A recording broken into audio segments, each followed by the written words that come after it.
Okay, we are going to get started today as everyone is still joining. Want to thank everybody for joining Ashling Partners and UiPath today in our webinar event, Leveraging Hyperautomation to Accelerate Omnichannel in P&C Insurance.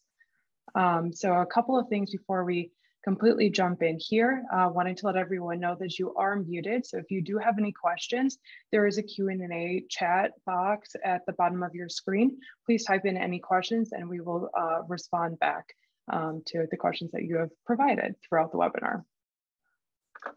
So I'd like to go ahead and introduce our amazing panel that we have today.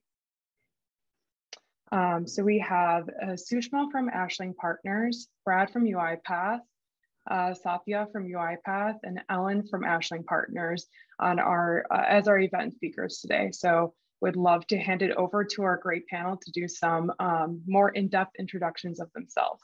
So Sushma, would you like to start? Sure, thank you, Alex. Good afternoon, everyone, and thank you for attending the webinar today. I am Sushma Anaparthi, and I'm currently working as advisory for insurance and healthcare at Ashling Partners. I have had a few years of experience in automation, and I'm very privileged to have experienced both the ends of automation, right from the ideation to the delivery of automation use cases. So I'm very excited to be part of this panel today to share about what is the potential of automation in the P&C insurance industry. Thank you. Hi everyone, Brad Beimer with UiPath. My role within UiPath is I help lead our customer experience and contact center automation practice and domain. And really what that means is I help our clients and customers really understand how the UiPath automation platform fits into goals around improving customer experience. So happy to be here today and excited to talk more about that and learn more from you from some of your questions. So Satya, over to you. Thank you, Brad. Hey, I'm Satya Sethuraman. I lead the global insurance practice for UiPath. And from insurance industry, the industry practice at UiPath is the voice of the industry that actually listens to the insurers, work with the partners, as well as work with our product team to nurture the product to become an end-to-end automation platform enterprise-wide, as well as drive adoption of automation enterprise-wide. And I'm Ellen Sassone, based here in Detroit, responsible for Michigan and Ohio for Ashling Partners. And I've been amazed by the growth of property and casualty insurers in the two states that I cover. So I'm excited to talk about automation and how it can speed the growth and take down the cost of the growth. So welcome, everybody.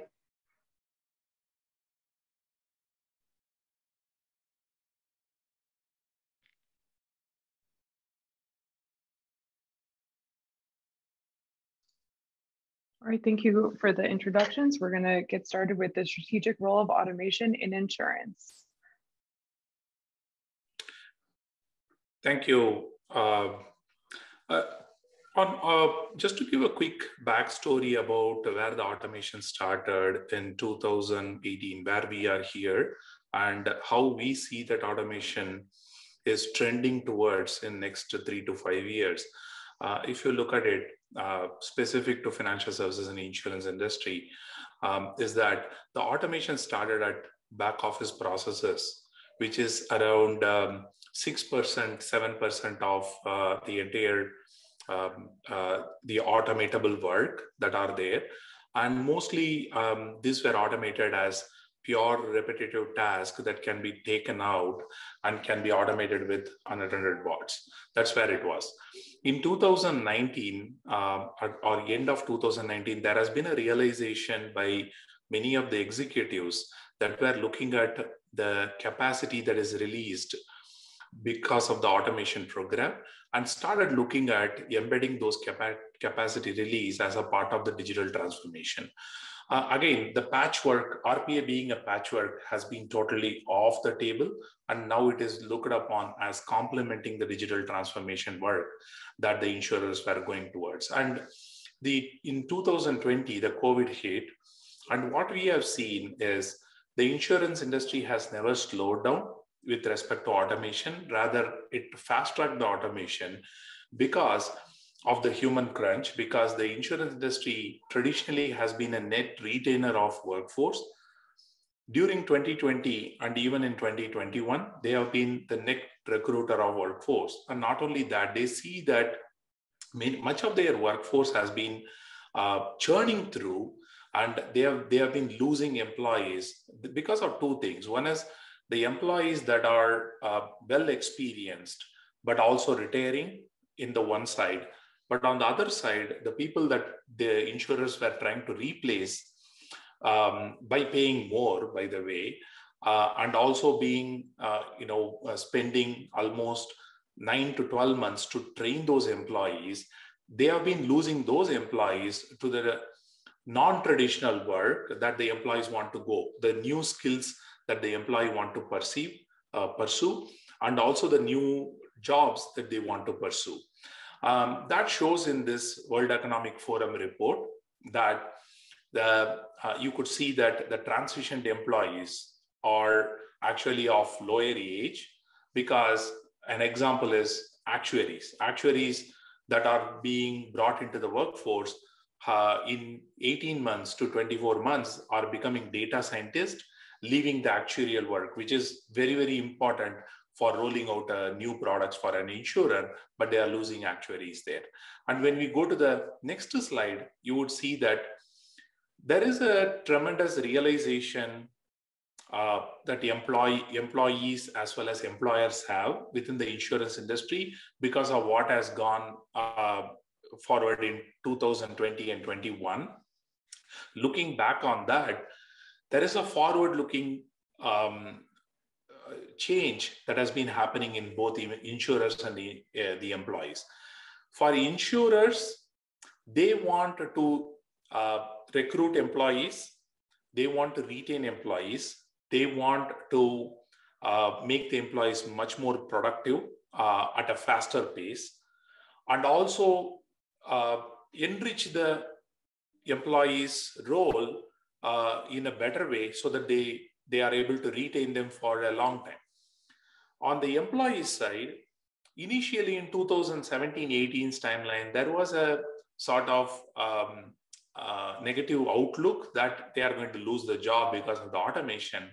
But much in 2019 and 20, the employees have realized that it's not that automation is going to kill their job. Actually, the automation is going to enrich their job and getting ready for the future. So employees, even I'm talking about the actuaries that are not in a younger strata, but also I'm talking about actuaries that are above 50, they see that automation is a better way to transition some of their 30-35% of their work to a digital assistant, and then use the other 65% to actually contribute more to the insurer's profitability by rolling out new products. And also, for example, the products I'm talking about are cybersecurity products. There are emerging risks, and actuaries want to actually use their time to more address those emerging risks with the emerging product than working on repetitive tasks that form 35% of their time. So given that, I'll transition out to Sushma here to give a one more level of deeper perspective. But something I wanted to crystallize in this slide, what we have discussed. So with respect to insurance industry, it is no longer about purely capacity release. Yes, there is capacity release, but the insurers have been automating and the employees have been automating their tasks to deliver product agility, agile customer service, and also delivering better growth for their own organizations. Sushma?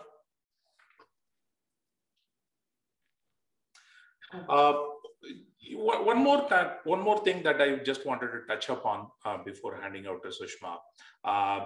Which are all the areas that the upskill and upscale is happening? This is a trajectory for 2025. And this is based upon the World Economic Forum report, the Future of Job report as well, that, as I mentioned earlier, there are some tasks that you can give it away to remote assistant, which are unattended bots. like regular data processing, regular information processing, looking up for their job functions or the regular function, looking up in the third-party websites like LexisNexis, ISO. You look at data in different external websites, and you are able to, so that you can forward those data insights to the people who are doing core processing, such as underwriters or claims adjusters, to make decision. That is where the remote assistant and handoff to human in the loop work. As well as we see that the key personas, such as financial analysts, investment managers, or underwriters, claims adjusters, claims handlers, subrogation specialists, and also in contact center. Brad will talk about contact center, how many personas there are using automation by using desktop assistant. So the digital assistant that sit in their desktop, they leverage it, these employees leverage it to actually make decision, and they concentrate on reasoning, consulting, decision making, and also managing advising opportunities. Now I'll hand it over to Sushma to go one more level deeper on insurance specific opportunities. Great. Thank you, Satya. That was a well summary on the strategic role of automation in the P&C industry. So insurance industry. And now let's spend a few minutes really trying to understand what is the current state of property and casualty insurance. So the property and casualty insurance, also referred to as P&C insurance, is provides the coverage to your protect you and your properties. So some examples of P&C insurance are renters insurance, car insurance, or homeowners insurance. And if we look in total, currently the insurance industry is generating about 6 trillion in annual revenue, playing a key role in today's economy. And of that, 1.6 trillion is represented by the P&C insurance industry, which is yet to be disrupted. So McKinsey conducted a study in 2020 on really understanding the current state of property and casualty insurance. And the results indicate that cost reduction and efficiency gains is going to be one of the top 6 forces that will be shaping the P&C industry in the coming years.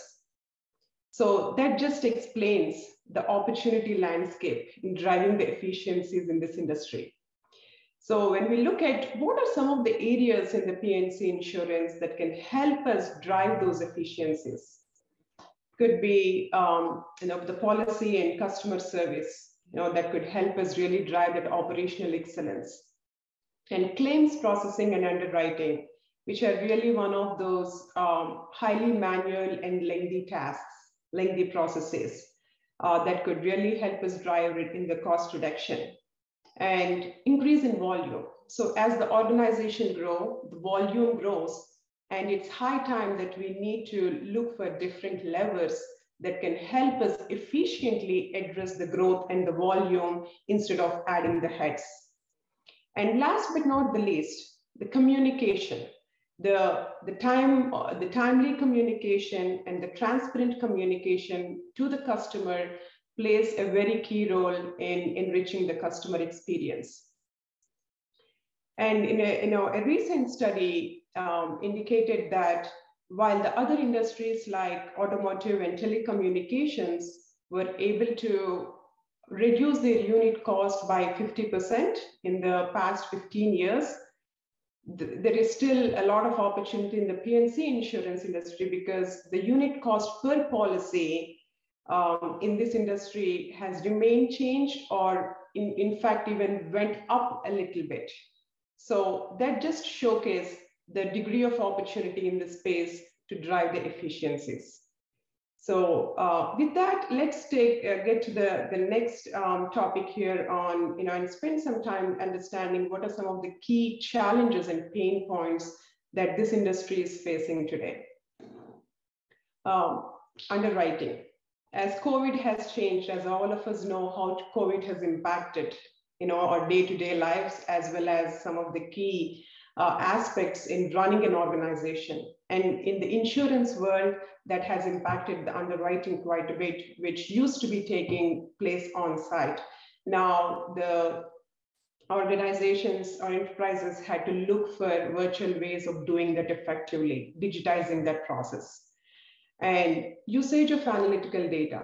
While companies are definitely on the path of leveraging or using the data, but there is still a lot more opportunity in this space to be able to leverage analytics to gain that insights, to be able to make better, faster decisions. And shortage of insurance professionals. I know Satya touched on this a bit in the previous slides, but this is really going to be the topic of the year or topic of the next few years for this industry. A recent study indicated that about 25 to 30% of the insurance knowledge workers have retired or getting close to retirement. And on top of it, the millennial generation is really gravitating towards the emerging and technology jobs, thus creating a potential risk and a gap for the insurance knowledge expertise or the knowledge workers. So this highlights the importance to make sure that the organizations are proactively looking for levers and ways to effectively do the job by not adding the headcount here. So, and customer satisfaction, last but not the least, is especially in the insurance industry, with a lot of back office activities being highly manual and repetitive and lengthy, the speed and transparency of these processes and timely communication to the customers continues to be a challenge. Again, these are some of the key challenges that we would like to highlight today, while there are a few of them, a few more. So we have seen the current state of the industry, and we reviewed some of the challenges and pain points. So now the question is, how are we going to address this? To some extent, if not all of it, right? And one of the powerful levers for that is hyperautomation, which really stood as one of the top trends by Gartner's recommendations. So hyperautomation can provide an avenue to automate a lot of these manual, highly repetitive activities. So the actuaries or the claims processors or the knowledge workers really can spend their time on more value-added activities that matters most to the business and drive the business outcomes. So with that, let's take a look at, on the next slide, on what are some of the key areas that are prime for automation in the property and casualty insurance industry. They are first notice of loss, which is the FNOL, which is often referred to as FNOL, and claims adjudication, underwriting, and policy servicing. While there are, there is opportunity in the other areas, but these really kind of stand out based on the volume, the degree of repetitive work or manual work involved in these processes. So let's take a quick peek at the first notice of loss and claims adjudication on the slide here. So FNOL, which is usually the first step in the claims process, continues to be a very manual and lengthy process where there is a lot of data gathering that takes place. And because of this, there is a risk of claim leakages or and high operational costs. So this process here is prime for automation because right from the claim intake and the claim review process, extraction of the data, and to the setting up claim in the claim management tool can be automated by leveraging robotics process automation and document understanding. So that's a great opportunity there for us to leverage some of these technologies. And now taking the next step here, so once the claim is set up, the next step is to really kind of process the claim, adjudicate the claim.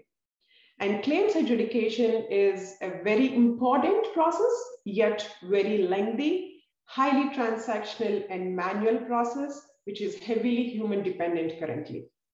So since there are a lot of transactional steps involved in the claims adjudication, robotics process automation is a very perfect tool to automate some of those transactional steps. And one area where there is still a need of manual touch point is when a claim is denied. So when a claim is denied, we need to understand, we need someone to analyze why the reason behind why the claim is denied. And that is where we can, take that one step beyond and bring in the artificial intelligence and machine learning to help build that intelligence and provide the insights to the claims processors on why the claim is decided and provide recommendations on the next best action. So the one thing to keep in mind while we are talking about this automation is we are not only helping reduce the manual activity, but also the byproduct of that is look at how much data the bots and these automation technologies can help us gather. So that is where the true power lies here. And as we all know, data is gold. It's all about how we leverage the data to build the insights and proactively act on them upstream by minimizing the downstream impacts and maximize the overall ROI. So with that, I will hand it over to Satya, who will be talking a little more about the underwriting and the policy servicing areas in this industry. Sure. Thank you. Thanks, Sushma. So when it comes to underwriting, I touched upon a few things in the earlier slides. And Sushma mentioned about the downstream impact on claims and how the claims can be little, messy when it is purely handled by the human beings, and that too human beings that are, consistently the employees that are getting churned in the organization, and the same applies to underwriting. So, we used to discuss about this, Sushma, right? So the insurance industry, while it is always better to have an agile organization or much more efficient organization, no insurer has actually been driven out of profit or goes into loss just because of operational efficiency only or operational cost. Majority of the cost is due to the underwriting losses, what we see. And that is where it's very critical that all the components where you will get the hit upon the underwriting leakages or claims leakages, or even during the policy servicing renewal process, how you can retain the customers. These are all going to be critical. So you need to look at from that lens rather than only releasing the capacity. So when it comes to underwriting, again, you need to consider that how that is going to impact on your claims cost in the later. Number one, underwriting. I was hearing to great podcast by Shankar Vedantam. In one of the episodes, he mentions about how an underwriter, though it is a standardized process, perception of an insurance executive towards underwriting is usually there is a 5 to 10% width of pricing that happens, and underwriting losses could happen. But in practice, the underwriting pricing that happens during underwriting has been above 30%. The differentiation between the pricing that happens with the lowest price versus highest price, that's 30%. It cannot be. So automating the human judgment factor out of underwriting is going to be very critical here.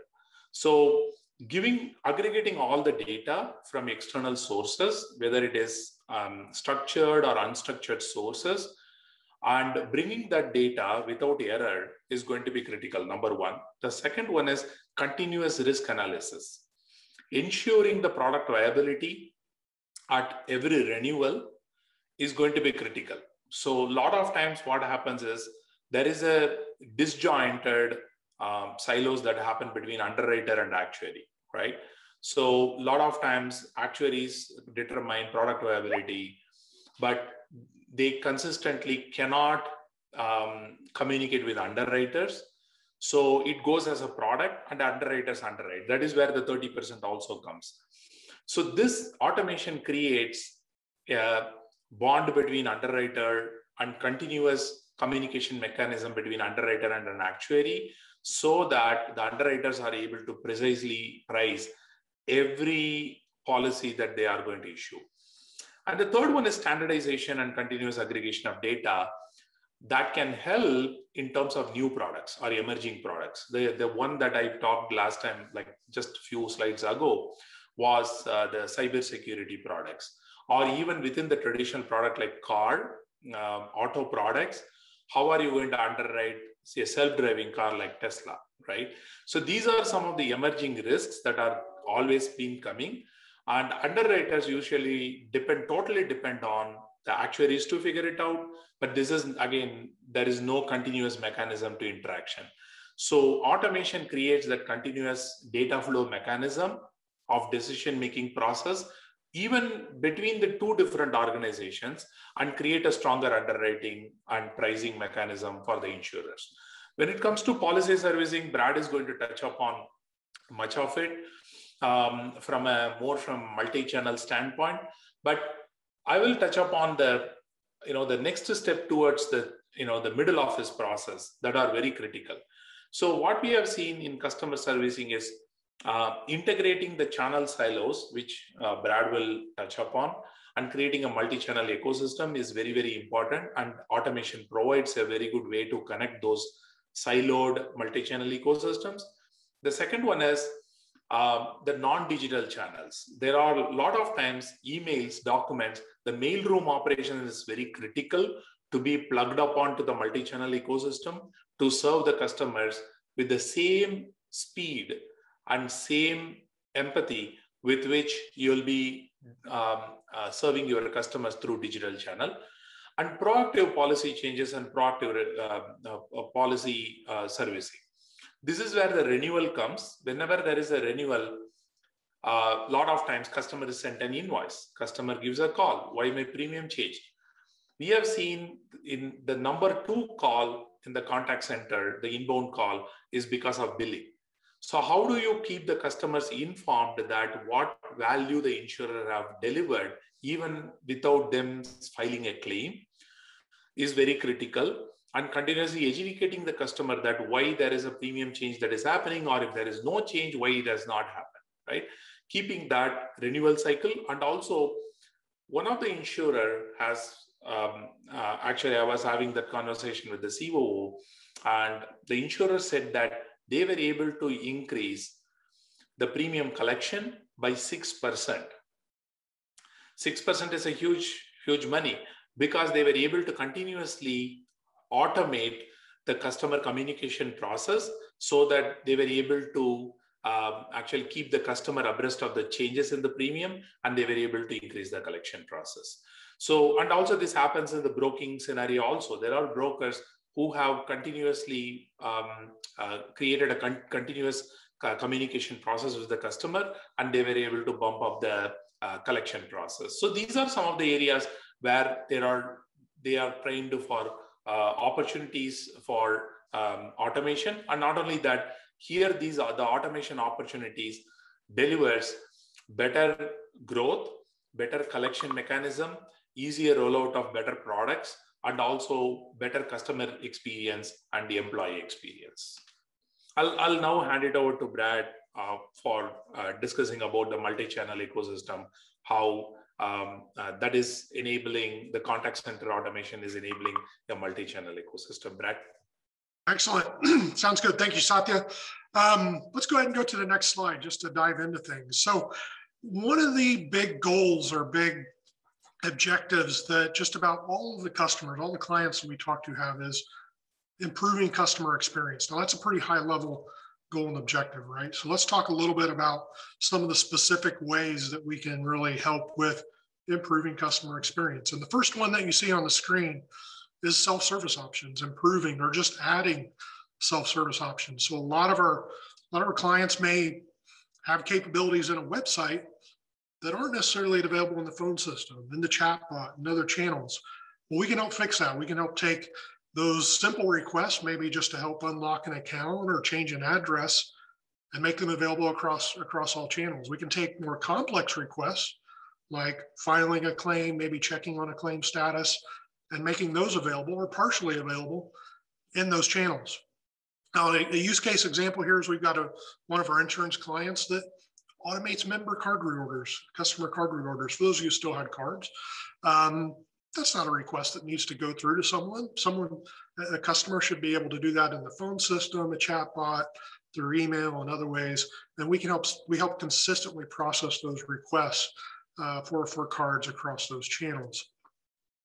So that's the first part, is around self-service. Now, what happens when those requests do need to actually go to someone, where you need to talk to someone? We help there too. So this is where a robot, usually an attended robot, actually helps an agent process a claim, look for the claim status, any other type of request that a customer may have that the agent needs to help service. There are actually several good examples here where we combine data for other insurance companies, where we combine data from multiple legacy applications, from maybe newer applications and APIs into that single view of the customer. Now, the last area is around improving operational efficiency and reducing costs. Throughout my career in the contact center space, one group that's kind of been neglected is the operations folks, the team managers, the supervisors, team leads, and others, primarily because they perform roles and activities like onboarding agents, offboarding, scheduling, and updating schedules. Schedules in the contact center are constantly evolving based on availability and call outs, call offs, et cetera. But you might also be able to automate QA using quality assurance using AI and RPA together. A good example here is one of our insurance customers automates the onboarding and offboarding process for agents. So this is a fairly large insurance client with several thousand agents. So you can imagine there's actually people that spend most of their week just doing all the work to get somebody into the phone system, getting a new agent into the phone system, and so on, into their new applications and others. But more importantly is that when that agent leaves or maybe moves to a different department or area, that agent needs to be pulled out of the phone system and those other applications within 24 hours for PCI and other compliance reasons. So that robot doing that ensures that PCI compliance, or just compliance in general, is happening. So the last part, and obviously the reason why we do this is really around increasing customer satisfaction. But if you think about it, this also increases agent or employee satisfaction. And at UiPath, you've probably seen some of our other webinars. We feel that's invariably linked. Happy employees lead to happy customers, and that's certainly true in the contact center. So if we could go to the next slide, please. All right, there's a lot here. I'm not going to cover everything. I think the key point, the one thing that I really like to drive home with this is that, actually a few key points. One is that we, UiPath, work with your existing technology stack. So your existing phone system, your existing claims application, your existing CRM, workforce and engagement management solutions. You don't have to change out any of that. But the key problem that we see and help solve is that oftentimes those channels that we were talking about earlier, those applications and systems that I was just mentioning, and the people that use and work with them and your customers, that's often disjointed. So we help bring them together so that way you can have one continuous workflow and a more seamless customer experience and journey. Now that's easier to describe. So we're going to talk about, in the next couple of slides here, we're going to talk about a current state journey, actually based on some real world examples, and then a future state journey. So if we could go to the next slide, please. So here's the current state of a typical kind of frustrating experience for in this case, it's Tim, our operations manager, trying to file a claim. Now, secretly, I'll tell you that when we created this slide, it's actually based on a recent experience I had trying to file a claim for a tree falling on my house. And this is kind of the process that I went through in working with my insurance company. But so Tim, he calls into the phone number like a lot of us, you get an IVR, ask you for, you go through a number of prompts until you finally get the prompt, in this case, prompt number 4, to file a claim. So you get there, you're 30, maybe 40 or more seconds into the phone call, your frustration level is already starting to increase a little bit. But then you hear, hey, there's going to be a 10-minute wait. Not uncommon in contact centers today, because a lot of contact centers are understaffed. 80% or more are at only 80% of their typical staffing levels, sometimes less. But then once Tim finally reaches an agent, the agent asks him for a lot of information that is would be easy to gather in other channels, right? Or maybe offline. There wasn't really any reason why he needed to connect to our agent Maria to provide his name and date of birth, policy number, where did the accident occur, what was or what type of claim is he filing, and the details associated with the claim. So while Maria's gathering all that data, she's going into different applications, putting Tim on hold, maybe there's awkward silence. Eventually you get to the end of the call, about step number 8, 9 here, and Maria says, okay, Tim, we've got everything all set. Tim's already a little bit upset, of course, the whole time, the awkward silence. And you can see here in the journey, in that bottom, the sentiment is kind of dropping off a bit and getting into the red. We finally get to the point where he says, okay, hey, great, we got your claim filed. It's going to need an approval. So somebody else is going to call you back later on. So you're not done yet. Tim, you're not even done yet. This actually was my case as well. So Tim says, okay, whatever, let's go ahead and close this out. Now, Maria spends a little bit more time after she's done with Tim, writing up notes and other details, again, things that could be automated. So at the end of all this, we've spent about 20 minutes, almost 20 minutes, and we're not even done. Tim still needs to get a call back for approval from an adjuster and maybe even provide more information. So that's the current state. Let's take a look at what a future state process might look like on our next slide. And one thing I'll share with you is that we actually have a demo to show you what this process looks like. And you're going to see AWS or Amazon Web Services in that demonstration and also on the slide here. This is really a combination of UiPath and artificial intelligence together with services, web services and AI services that come from other vendors. In this case, we're using Amazon Web Services to show how we can help stitch that together. So remember this slide where I was talking about the technology and the systems and the people? This is where you're going to see UiPath really stitching all those different technologies, including AI services, together with the applications, together with the people. So again, here we have our customer, Tim. He calls in, he goes through the prompts. Actually, he doesn't have to go through the prompts because he's using Amazon Connect, and all he does is say, hey, I need to file a claim. So right at the start of the call, he doesn't have to wait to hear option number 4. He just has to say, hey, I was in a car accident and I need to file a claim. We pick up on the intent and we go to the next step. Now, and which is to actually connect him to an agent. Now, staffing, that's not something, automation can help a little bit with that, but at the current staffing levels, if you don't have the people, you don't have the people. So how do we work around that? How do we actually help relieve stress from the contact center, but also give Tim a more seamless journey? Well, like I said earlier on, some of that information that we're collecting, we could actually collect through a chatbot or an SMS bot. Probably not as much through a voice bot here, but potentially you could. So instead of Tim needing to wait for an agent, he's able to enter his ID, his policy information, select the right policy, put in information about his claim. If he needs to upload photos, he can upload photos. All those details that the agent was gathering before, Tim can do offline. So helps the agent, helps the organization, and also helps Tim get started. So once Tim is done, we say, hey, Tim's self-served, so let's bump him straight up to the top of the line to talk to an agent. So Tim gets connected to her agent. This time it's Susan. Susan actually goes through the process. She's an approver and an adjuster, so she actually goes through the process of helping Tim. But instead of having that awkward silence and hold time, the UiPath robot's out there starting up all the applications, taking Tim's data, putting it in the right place. So at the first few seconds of the call, when the call connects, what does Susan have? She has a single view of Tim and all of his details.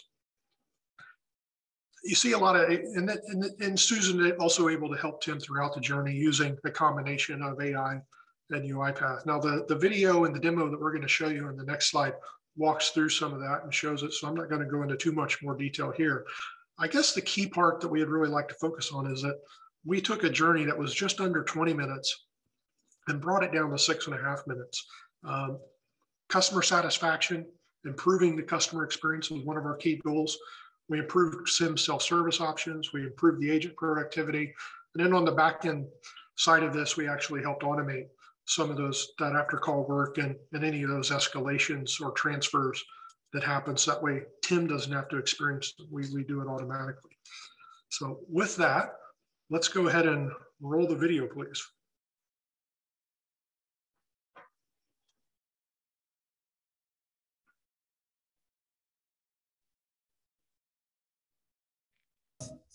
Oh, hello viewer. You would never have guessed this, but Tim was in a car accident earlier today. So why is he in such a good mood? Well, because he's already in a rental car. His claim was processed at lightning speed and his car is already in the repair shop. None of this would have been possible if his insurance company didn't have contact center intelligence powered by AWS and UiPath. Let's see how this claim went. Describe the reason for your call. Car accident. File a new claim. Because the current wait time is 10 minutes, the IVR has triggered a UiPath robot to look up Tim's record in the CRM and confirms that he is calling from his mobile phone. The BPM Next Best Action module suggests a chatbot, which is sent to Tim's mobile phone. Tim opens the chatbot, responds to questions about the accident, and uploads some photos of the crash.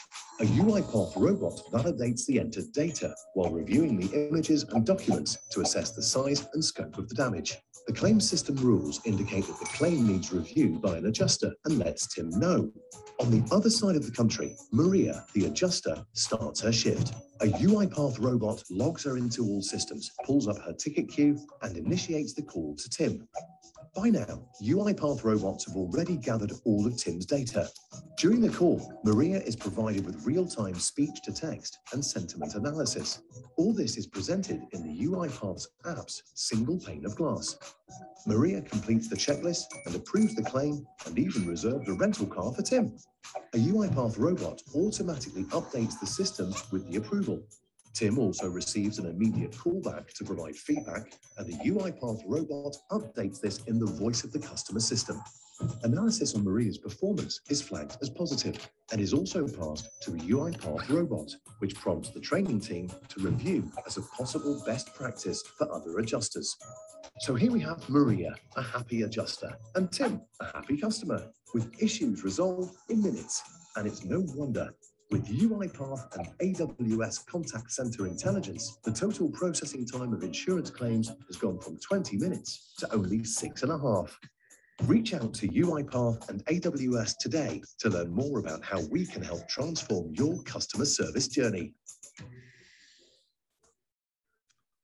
Thank you. And just to wrap up, I think one of the questions that I often get after showing that is, well, you know, we don't use AWS for our phone system or some of the other in some of the other areas that you were talking about. That's okay, because you know, as UiPath, we can integrate with anything. I like AWS, especially in a lot of what they're doing, because they're cloud first. I think some of the other traditional on-premises technology providers, telephony providers, maybe don't have quite that edge. So it really made it easy for us to take all those services and the phone conversation and everything else and combine it into one journey like what you saw here. But again, we work with everybody. We work with everything and can help create that seamless journey like what you saw in the video. So Sushma, Satya, hand things back over to you for our next section. Thank you. Thank you, Brad. Yeah, it's amazing. It's just amazing to see how the AI and automation can really transform the member and agent experience. You know, like 12 minutes to 6.5 minutes. That's fantastic. Thank you. So let's spend a few minutes here on talking about the real world use cases, and also wanted to introduce or talk about the process called process mining. So if we go to the next slide, please. So process mining, Before we dive into really understanding what process mining is, I wanted to spend a few minutes talking about, how we are so used to doing things when it comes to data, process, and people. So I think all these years we have been used to doing this in two ways. One is look into data, focus on data, but not really bother about what is the process and who are the people tied to that. Or the second way of doing it is, know the process, create fancy process models, which are completely disconnected from the data. And what did that really kind of create is process gaps, not so optimized processes, broken processes. So, and here we are really trying to optimize this by leveraging some of these capabilities and automate and automate on top of that. So at the same time, it's important that we talk about automation. So it is the key success factor of automation relies in choosing the right candidate to automate. There is a saying that it's better not to automate rather than automating the wrong candidate. So it's important that we make sure that we put enough emphasis on identifying the right candidate, and that is where the process mining really kind of comes into place. Process mining really helps us to bring the process and the data together and it helps really helps organizations and provides a data-driven approach of identifying the opportunities. So which is much more objective rather than subjective. So we recently implemented a process mining on claims processing system that resulted in identifying new automation opportunities and identifying some of the process improvement opportunities as well as system enhancement opportunities. So one key thing to note is process mining, the outcomes of process mining are holistic. The goal there is to really drive the efficiencies, not just through automation, but by using different levers, whether it could be a process improvement or it could be a system enhancement. And that is where the real power of process mining lies. We go to the next slide here. As we can see in this, in the picture here, the illustration here, the data mining and the business process. So the data mining really talks about the what behind the data. What data is it? And the process mining really talks about the why behind the data by bringing in data and the business process management together. And that is where the real power lies here. So it's important that organizations are kind of investing in such areas to ensure that we are going holistic in our ideation process, in our ideation sessions or ideation strategy, and not just focus on task level automation. There is a need to develop a hybrid approach where we are doing a task level automation or a manual ideation sessions to identify some quick wins, but then there are some processes in place where the process mining would be an ideal candidate, which helps us to provide that end-to-end view to really kind of maximize the ROI. So that is what is process mining. Now let's talk about some of the individual use cases that are more pertinent to the P&C insurance industry. Claims automation. We touched on this briefly in the previous slide, but just a continuation of that is really the as I mentioned before, the data collected from the bots can provide insights on most likely reasons on why a claim is denied, that can be proactively addressed prior to the submission, even before. So the insights from that can be helpful to identify the reasons, even before the submissions. That could really kind of, not just processing and then identifying, but it could really completely bypass that a bad claim there.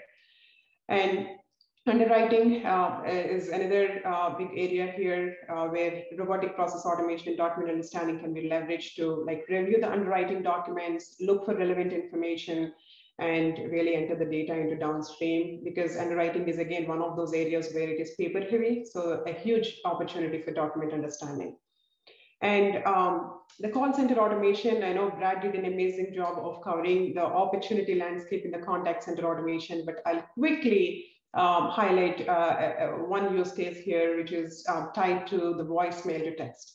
So currently there are the agents, the call center agents are spending a lot of time trying to extract the voicemail, translate that into text, and then perform the executable actions. So this is where there is a huge opportunity to bring NLP, which is the natural language processing, and combining that with robotics process automation to really automate the transcription of that voicemail and leverage RPA to perform the next, the next executable actions there.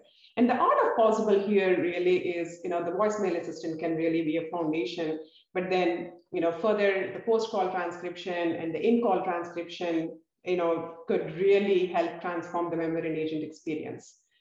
So with that, I will hand it over to Satya, who will be talking about a few more use cases. Yeah, thank you, Sushma.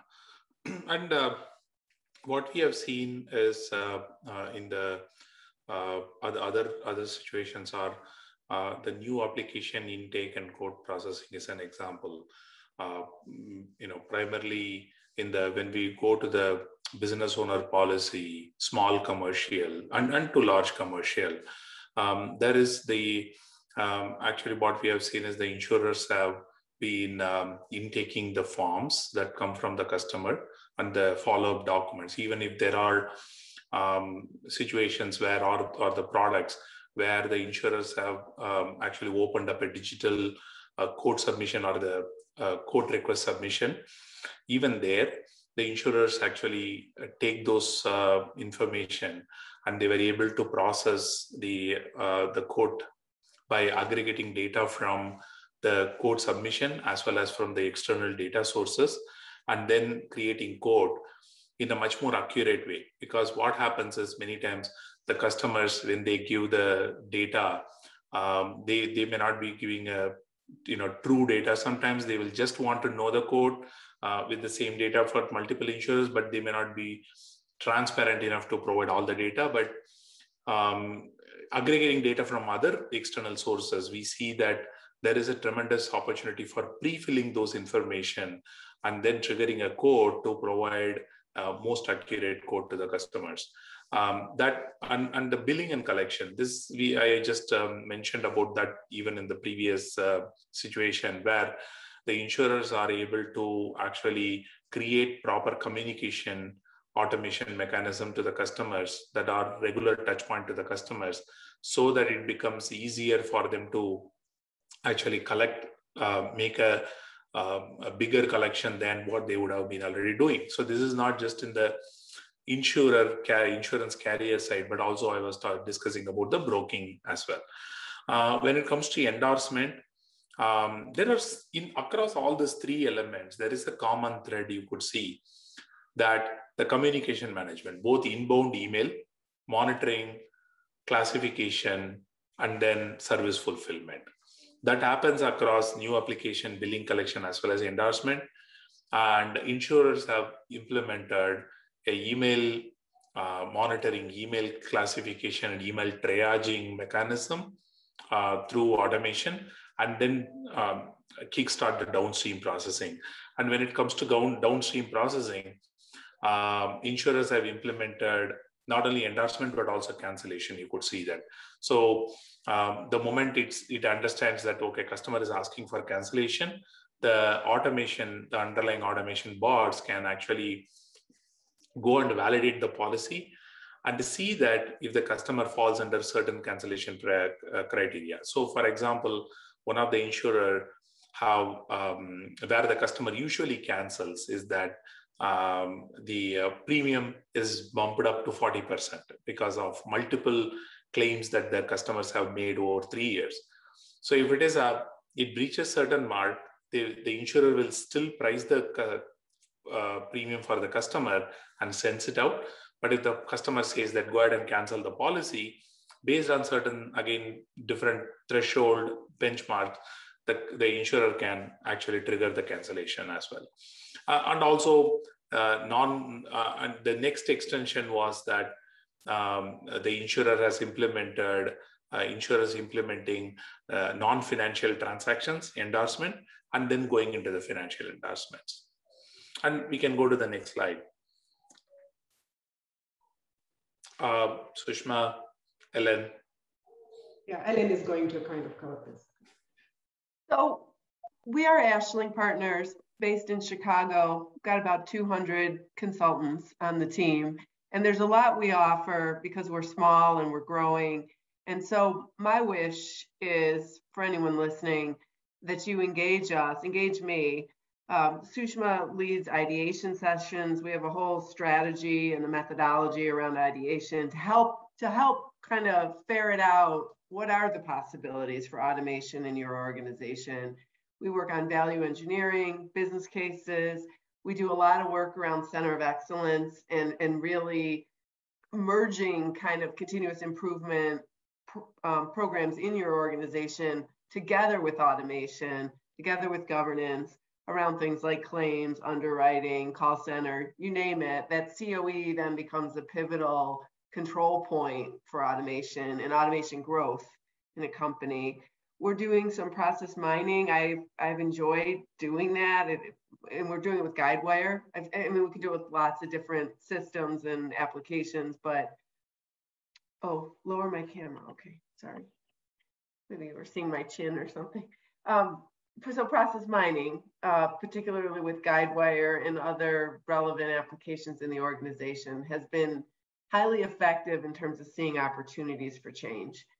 And then finally, if you're already running RPA, there's a good bet, I think, that Ashling could run it more cost effectively than you or other providers. And we'd love to talk about the building and maintenance of existing RPA.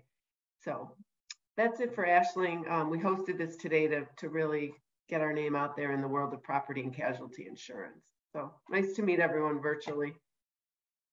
Sushma? Yep, thank you. Thank you all. Well, if there are no other questions, we thank everybody for joining today. We will stay on for the next several minutes if there are any questions. But there will also be a recording of this that we will send out. So if there are some pieces of great information that were covered today you want to refer back to, you will have that recording. And again, please reach out with any questions. And thank you again for joining today. We truly appreciate it.